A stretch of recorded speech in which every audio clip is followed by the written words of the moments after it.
While most historical murder mysteries were solved not long after the crime was committed, sometimes it's left up to modern science and historians to determine how and why a person died.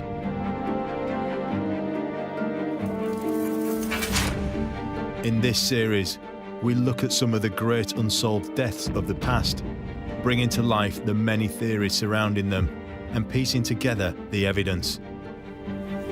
Hundreds of years may have passed since these events took place, but with the help of forensics, criminologists and specialist experts, we will attempt to solve these medieval murder mysteries. According to the official line, he died in a drunken brawl. A perfectly acceptable story is that they were smothered. And so died King Edward II. Murder.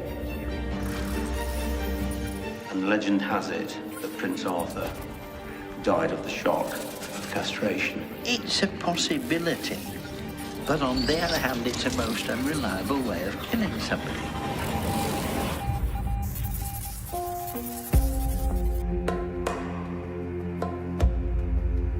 Rome, 1497. A richly attired but brutally mutilated body is pulled from the Tiber River. He would soon be identified as Juan Borgia, the son of the head of the Holy Roman Empire, Pope Alexander VI. Stabbed as many as 8 times and his throat slashed, this was no random attack. But why he was murdered and who carried it out has been the subject of speculation for over 500 years. Some believe he was killed out of jealousy on the orders of his younger brother, Gioffre. Gioffre definitely had a motive. By today's standards, his wife is having an affair with the man. For some people, that would be enough to kill somebody. You're also looking at the fact that he's quite low down in the pecking order of the family. So if he gets rid of those upper tiers, he's going to get promoted, as it were. Others think he was murdered by the Orsini, the rival family of the Borgia dynasty. The Orsini dynasty hated the Borgias. The Pope, his father, had a hand in the leader of the dynasty's death, and it looked like revenge. And there are those who say that his older brother, Cesare Borgia, planned his assassination. Cesare. He was jealous of the honours and the titles that his father, the Pope, had bestowed upon him.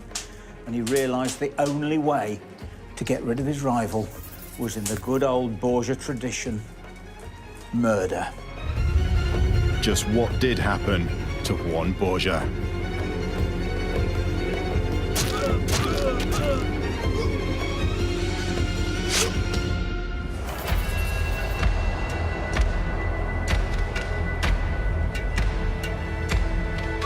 During the 15th century, Renaissance Italy was dominated by rich and powerful families, and one of the most notorious dynasties of the time were the Borgias.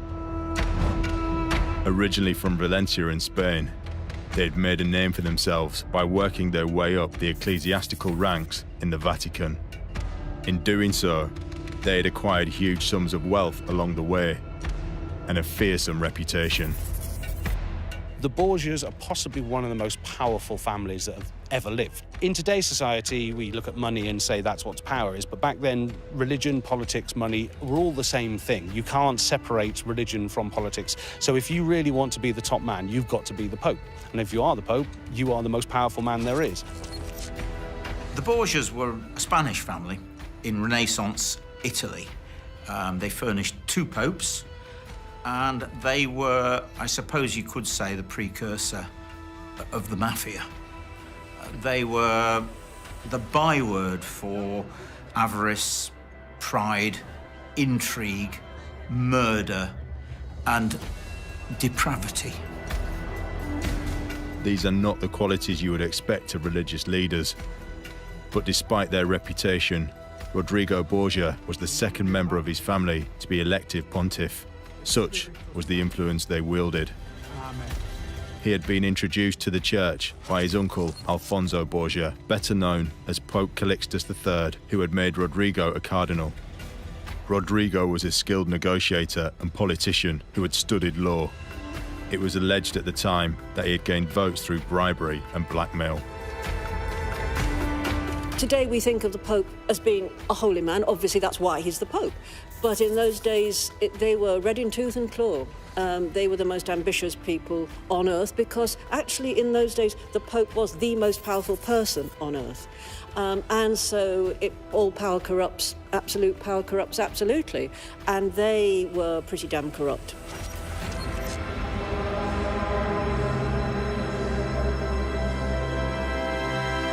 In 1492, he became Pope Alexander VI, leader of the Roman Catholic Church, but his reign was marred by scandal and controversy. He spent excessively and was known to have relationships with several women. If you had papal infallibility, as Pope Alexander VI did, he could literally do anything and claim, well, God made me do it.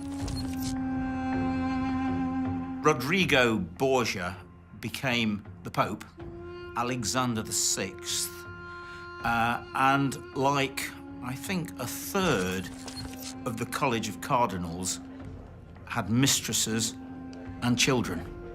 But all of the popes before him referred to their illegitimate children as nieces and nephews. But it just goes to show what this guy was made of, because he was quite happy to let people know that he actually sired at least 8 children. And so this guy didn't care what anybody thought of him. He was all-powerful. He was the Pope.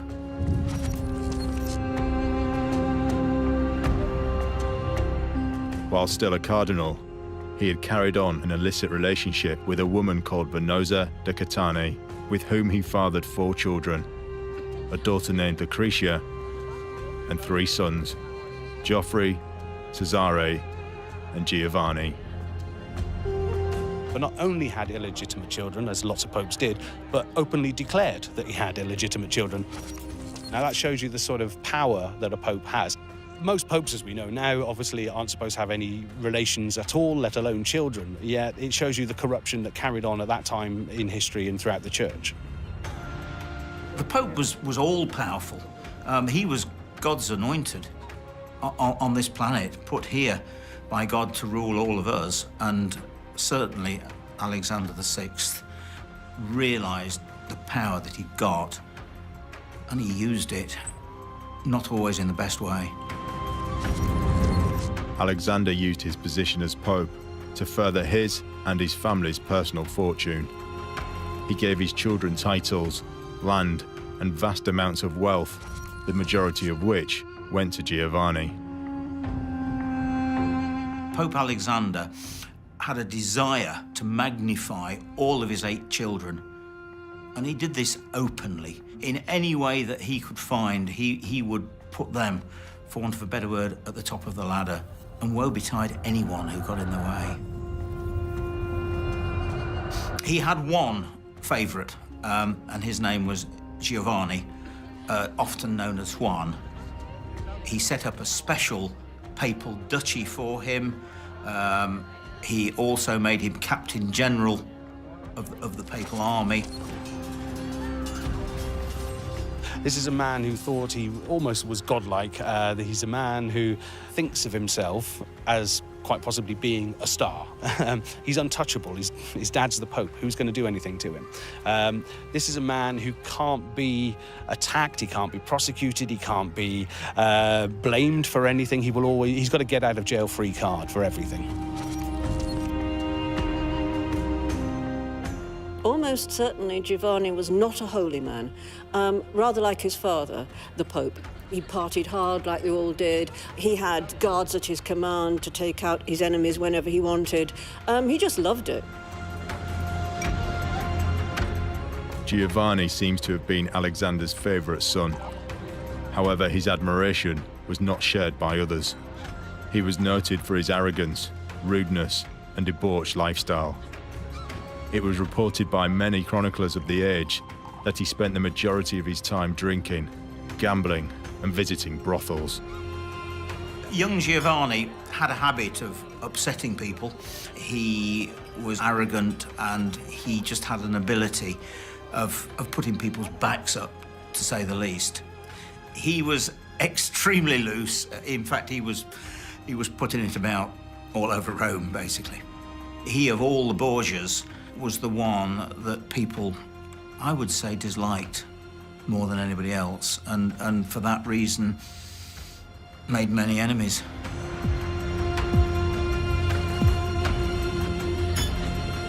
Giovanni could even count his own sister-in-law among his amorous conquests. Sancha of Aragon was the daughter of Alfonso II of Naples. She had married the much younger Gioffre Borgia when he was only 12 years old. The marriage was a political one. Arranged by Pope Alexander in exchange for her hand and a large dowry, Alexander agreed to support Alfonso's claim to the throne of Naples. His brother's wife was, I would say, quite an accommodating woman. And she certainly wasn't out of bounds for him, and quite possibly not out of bounds for, well, for half of Italy. Despite his behaviour, it seemed as if Giovanni could do no wrong. To celebrate all the honours that his father had heaped on him, his mother threw a party for him. He and his brothers and some other relatives, and obviously lots of other nobles, went along to this grand do. And when they left, he rode off with his servants and a couple of his brothers and some of the others. And somewhere along the road, he decided to break off from the main party. It was reported that Giovanni had told the others that he was off to find further pleasures, possibly referring to one of the many brothels he regularly frequented. Giovanni never did return home. His father, the Pope, was concerned, to say the least, but not too concerned at the beginning, because he knew his son only too well and presumed that he'd visited a young lady or had gone to a party and stayed over. It was the next day, when he still didn't return, that father started, for want of a better word, to get a little worried. At first, no one suspected anything was wrong. It wasn't unusual for Giovanni to go missing when he was out partaking in the delights that Rome had to offer. The Pope sent out everybody, really. He pulled out all the plugs and just saying, that's it, I need to know what's happened. It was his favourite son, after all. He instigated a 300-strong search party. Eventually, the search party sent by the Vatican made a gruesome discovery.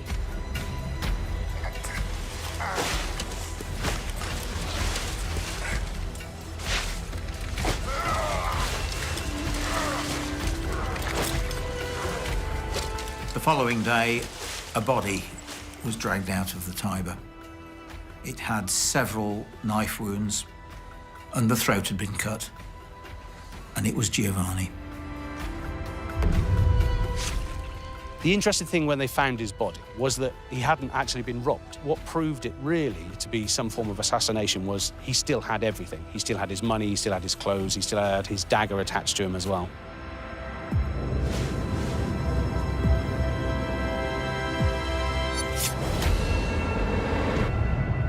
With Giovanni having made so many enemies, there are plenty of suspects to choose from.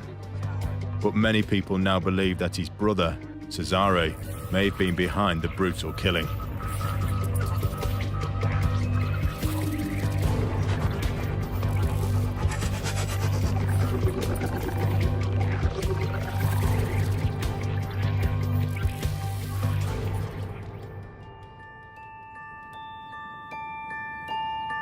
Author and historian Richard Felix believes that jealousy and greed may have been the motive for murder.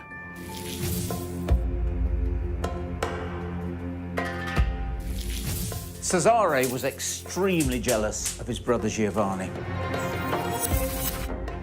He was jealous of the honours and the titles that his father, the Pope, had bestowed upon him, and he realised the only way to get rid of his rival was in the good old Borgia tradition: murder. He hired 2 assassins. They attacked Giovanni on the road. He stabbed him several times in the stomach. and then delivered the coup de grace, and they slit his throat from ear to ear. And then they threw his body in the River Tiber. Cesare.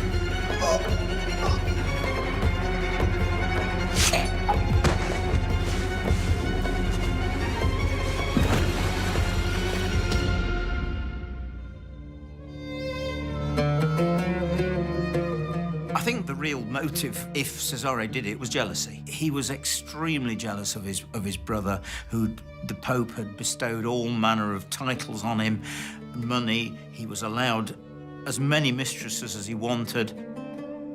And yet, poor old Cesare really was always the underdog. And there's no doubt about it that Cesare had murderous intentions. Cesare wouldn't have committed the murder himself, but he certainly had the wherewithal to be able to do it. He had the money, he had the motive, and he knew plenty of people that he could call on. He was a Borgia. Since childhood, Cesare had been close friends with a man known as Micheletto Corella. He was a condottiere, a type of professional mercenary who had been employed by Cesare throughout his military career. Corella owed everything he had to Cesare and proved his gratitude on several occasions by ruthlessly murdering his enemies when ordered.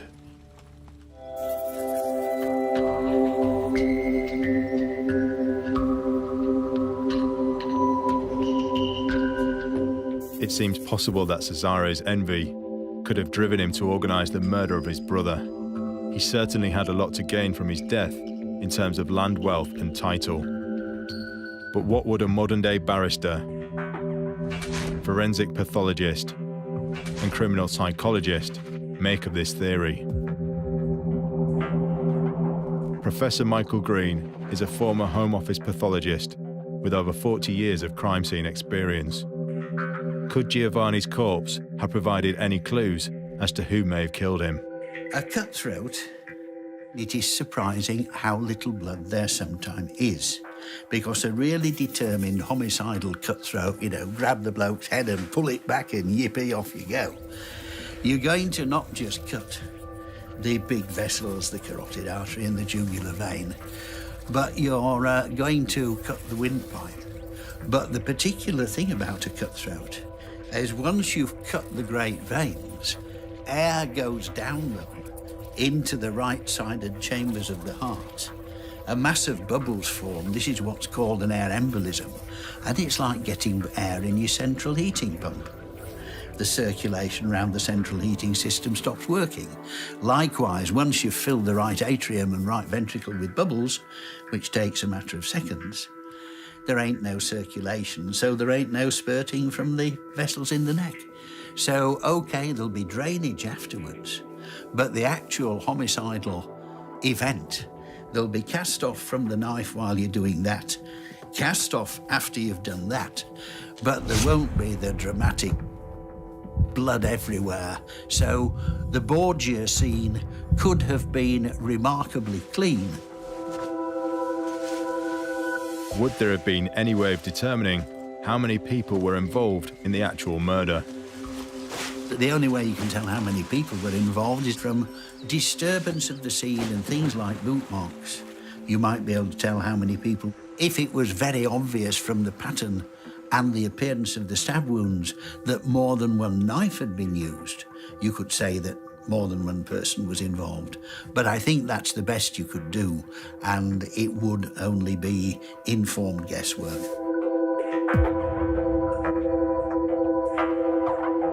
Could the favoritism that Pope Alexander showed Giovanni have caused Cesare to go to such extremes?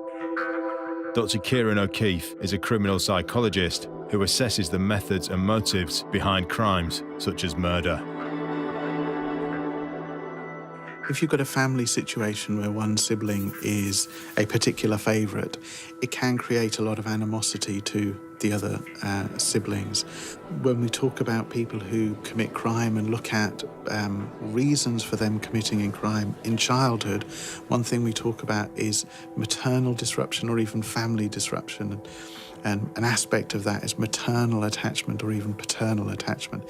If there's a disruption to a typical loving relationship that you would have with a father or mother, then it can affect them in terms of mulling over in terms of revenge fantasies. They either play out those revenge fantasies against somebody else or against the person that's responsible for the disruption to attachment, so either the father or mother, or they'll see the person responsible as being that sibling, and so they'll play out their fantasy and kill that sibling.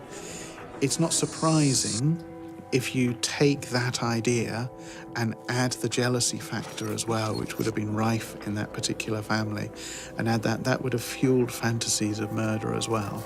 But because you've got jealousy, I'm not surprised that that was the end point. Would jealousy and sibling rivalry be enough reason for someone to murder their own brother? Andrew Rose is a former barrister and QC. He has both defended and prosecuted at numerous criminal trials over his career.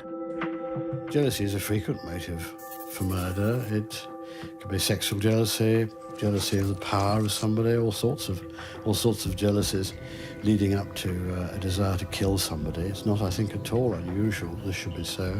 And sometimes motives can be mixed. It's very difficult sometimes to compartmentalise these things because all sorts of factors can apply in motivating somebody to kill somebody else.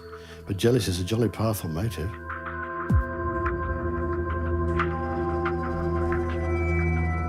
It certainly seems like Cesare would have had the motive to want Giovanni dead. But he wasn't the only family member to bear a grudge against him. Gioffre Borgia, the youngest brother, had equally as much reason to hate Giovanni. But would he have ordered his murder?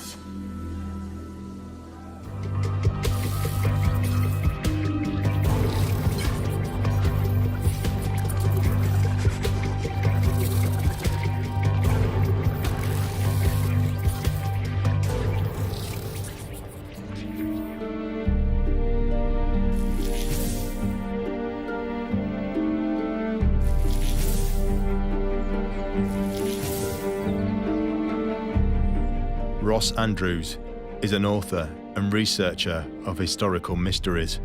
He believes that Gioffre may have had his brother killed because of an affair he was having with his wife. Now, in Giovanni's death, we have one of the greatest and grisly murder mysteries throughout the whole of history. This is a man he's had his throat slit, he's been stabbed about 8 times, he's been thrown into the river Tiber, and to make sure, they've even weighed him down using rocks. This is obviously a hit. Now, our prime suspect is probably Gioffre due to the fact that he has means, he has method, and most definitely has motive. It's not as if Gioffre can even ignore what's been going on. And with Giovanni, we have a man that will openly flaunt whatever he's doing. He thinks he's untouchable. He thinks he can get away with anything he wants. So he can get completely drunk and sleep with whoever he wants and nothing can happen. It's not like Gioffre can just walk away and ignore what's happening.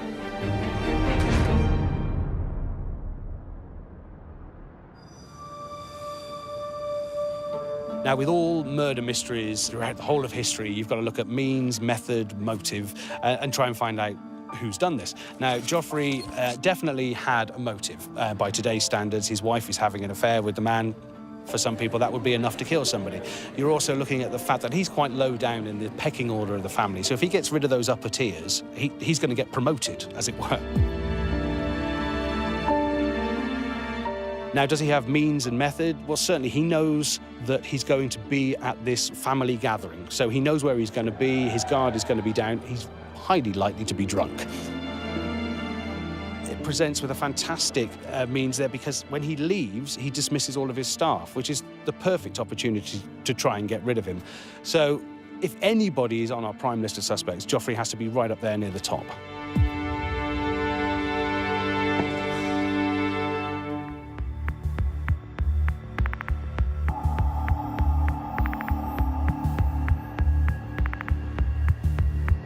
Could the indignation of his wife's affair with his brother have driven Gioffre to murder?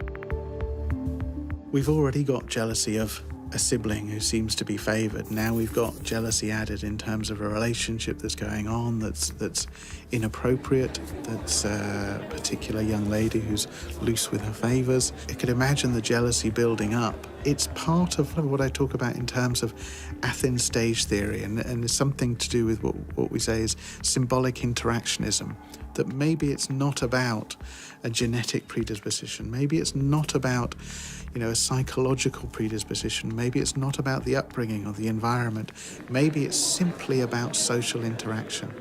And the social interaction would have been this affair that was going on and the jealousy that was felt in terms of that particular relationship. And that could be building up and fueling fantasies to try and resolve that in some way, or at least take the attention away from that particular person or from the brother. Reportedly, Giovanni was less than discreet about their liaisons. Gioffre ordered the hit. His wife is having an affair. The tipping point is really when he finds out that Giovanni is actually the one that she's sleeping with. Giovanni could even turn around to his younger brother and say, I don't care what you think, I'm going to be doing this anyway. This is a man who thinks he can get away with anything.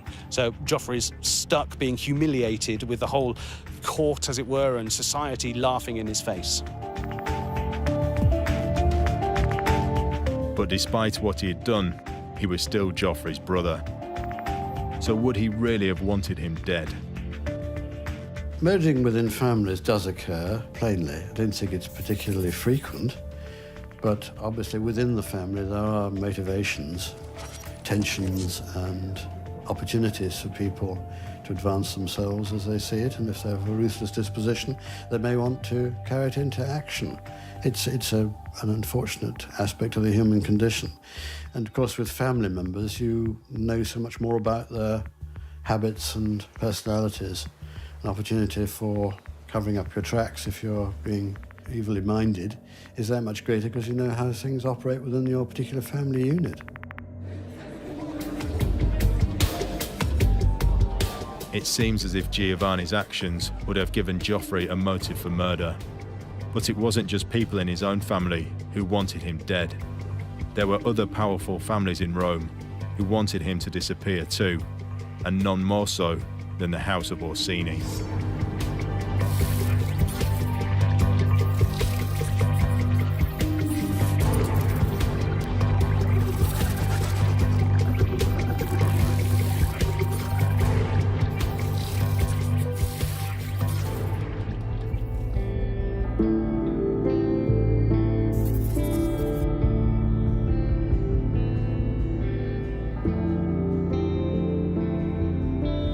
Lynn Picknett is an author and historical researcher. She believes that Giovanni was the victim of a plot between his own siblings and long-term rivals of the Borgias, the powerful Orsini family. Giovanni attended a party thrown in his honour. That was the last time he was seen alive.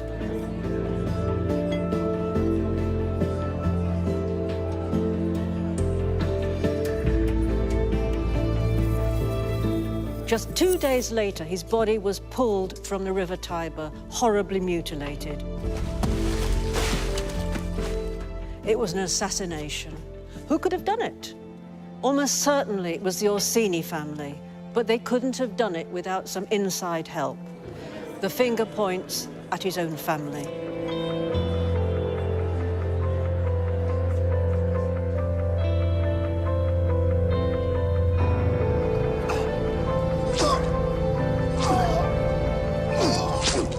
There'll be lots of people who wanted him dead, but there were standout suspects. The main one was the Orsini dynasty, because the Pope, his father, had a hand in the leader of the dynasty's death several months before in jail. He had basically colluded with King Ferdinand II of Naples in having Virginio, the leader of the Orsinis, imprisoned, and he died in prison very suspiciously, presumably poisoned. In 1494, King Charles VIII of France invaded Rome. He demanded that the Pope recognize his claim to the throne of Naples and attempted to overthrow Alfonso II. In the hope of securing further land and wealth for his family, Virginio Orsini had assisted King Charles in his conquest. But when the French were defeated, Alfonso imprisoned Virginio for his betrayal. It was said that with the Pope's blessing, Virginio was then poisoned. People were pointing the finger towards the Pope. So basically, there was the much-loathed son of a much-loathed Pope. And it looked like revenge.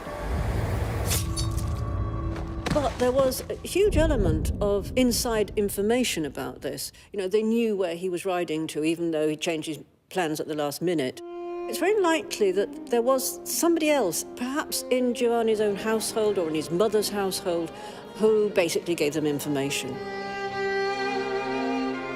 There's always the possibility that one or more of his brothers also gave information to the Orsinis because they really wanted their brother dead. Cesare had been standing on the sidelines, watching his father, the Pope, heap honours and status and you name it on his favourite son, Giovanni. And all the time there's Cesare thinking, no, that's mine, I want that. Why don't I get any of this? So the ultimate sibling rivalry could have been behind the death of his brother. There have been quite a lot of suggestion that, in fact, Gioffre had a hand in the assassination of Giovanni. It's often said that Giovanni made fast and loose with the wife of his brother Gioffre. Now, he could have colluded with the Orsini dynasty to have him assassinated. Nothing surprises one about politics in those days. You might think on paper, well, you know, what would a Borgia be doing colluding with an Orsini? Indeed. But if there was something in it for them at the time, why not?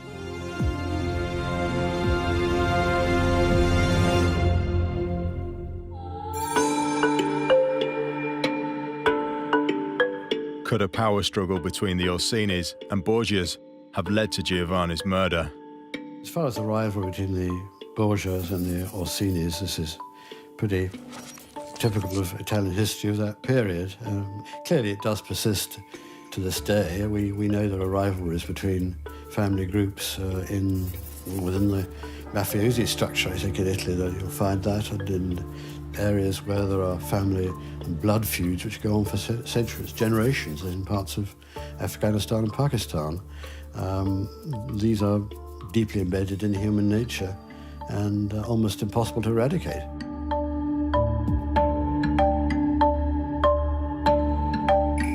By killing Giovanni in such a brutal way, were the Orsini trying to send a message to Pope Alexander? We're trying to go with the theory that the killing of Juan was a message that was sent between the families. We'd have to look at how the body was found. Was the body concealed in any way? And when we talk about psychological profiling and looking at killers, we talk about abduction site and dump site. So where is the person abducted? And then where are they killed? And then where is the body dumped?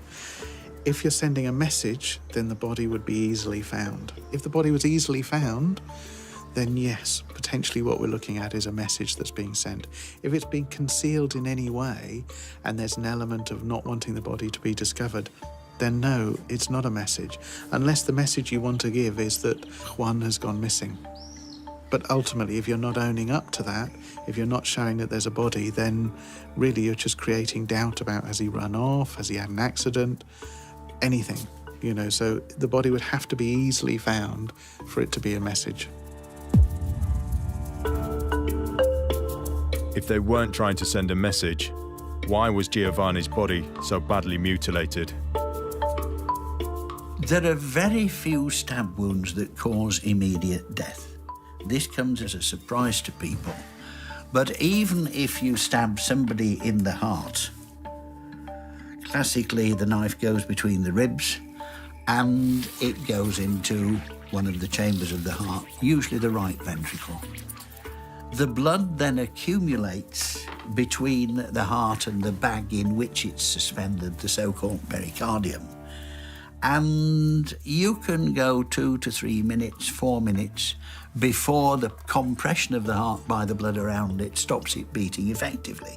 I think in the case of Juan Borgia, what almost certainly happened was he was immobilised with his 6 or 7 stab wounds, and then once he is weakened, you see, if he's stabbed in the belly, for example, and it hits the aorta, he's going to lose half his circulating blood volume into his belly within a matter of minutes. But once he is enfeebled by the stab wounds, then it's going to be very easy to just get hold of him and finish him off. Death is going to occur within seconds, which is why in real life there is often very little blood at the scene of a cutthroat.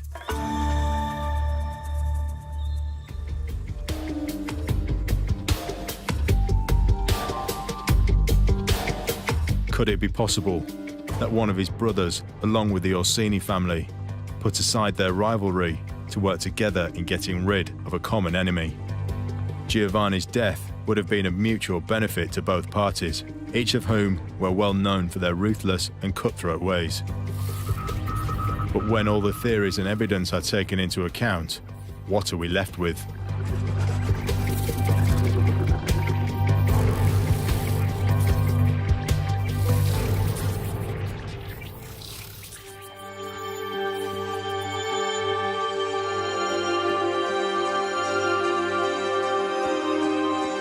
There is no doubt that Giovanni was murdered, but who did it and what was their motivation? With so many people having grievances against him, it's hard to separate the innocent from the guilty. Could Cesare, angry and hurt by his father's constant favoritism of Giovanni, have carefully planned the death of his own brother? Was Gioffre so enraged that his wife was having an affair with his brother that he hired assassins to murder Giovanni? Or did the Orsini dynasty, with the help of Giovanni's own family, kill the favourite son of the Pope and throw his body into the river? With over 500 years having passed since the events took place, it's hard to separate fact from fiction. But is there any conclusive evidence that points the finger at the real person behind the murder of Giovanni Borgia?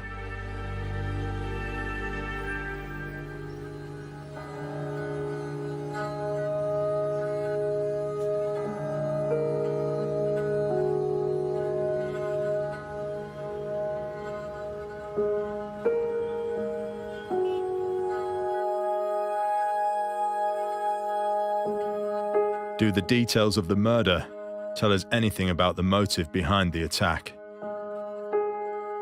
When we look at psychological profiling and the idea that you can look at a crime scene and how a body is left at a crime scene and get an idea of the motivation for the murder, and we apply it to this particular case where the body was found with multiple stab wounds but without any of the money taken, the immediate thing that jumps to mind is that the motivation is a personal one and that it's a revenge one. Now, in this particular case, the anger and the revenge is focused on that particular individual, and that would be an immediate motivation that we would say is occurring just because of the number of stab wounds. If it's a single wound, then it would be for other particular reasons. And if it was a single wound, we'd either look at an assassination attempt or straight away I'd be saying, has their money been taken?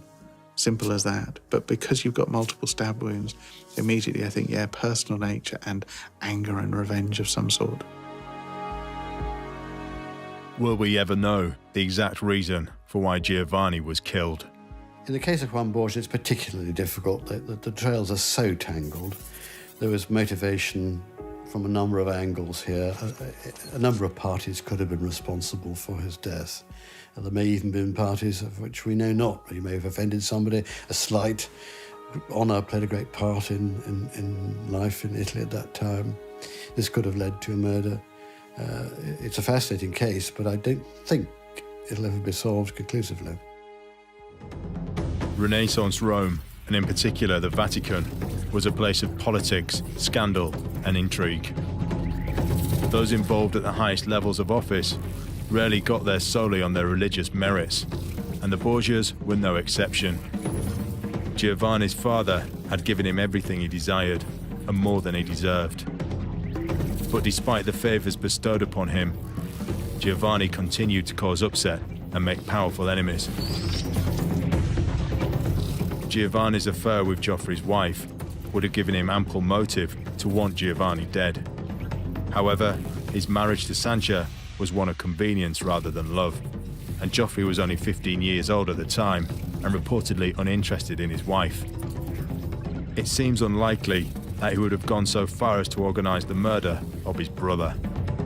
Sancha of Aragon was, even by the standards of the courts then, rather loose in her morals. Cesare, on the other hand, was known to be an accomplished murderer. He had grown tired of his brother's public antics and accused him of embarrassing the family and bringing the Borgia name into disrepute.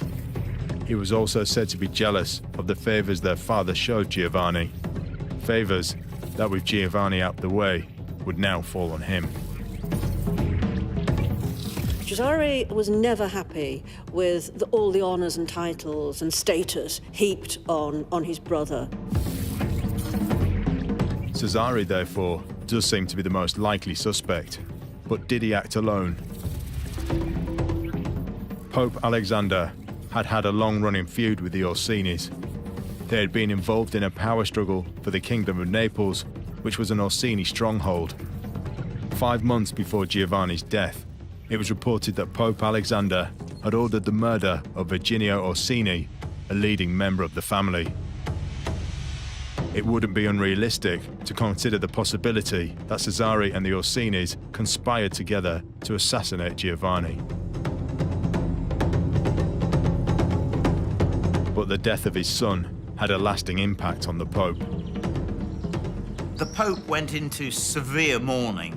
He was absolutely devastated at the death of his favourite son, and he blamed himself. He thought that this was God's way of punishing him for his life of debauchery.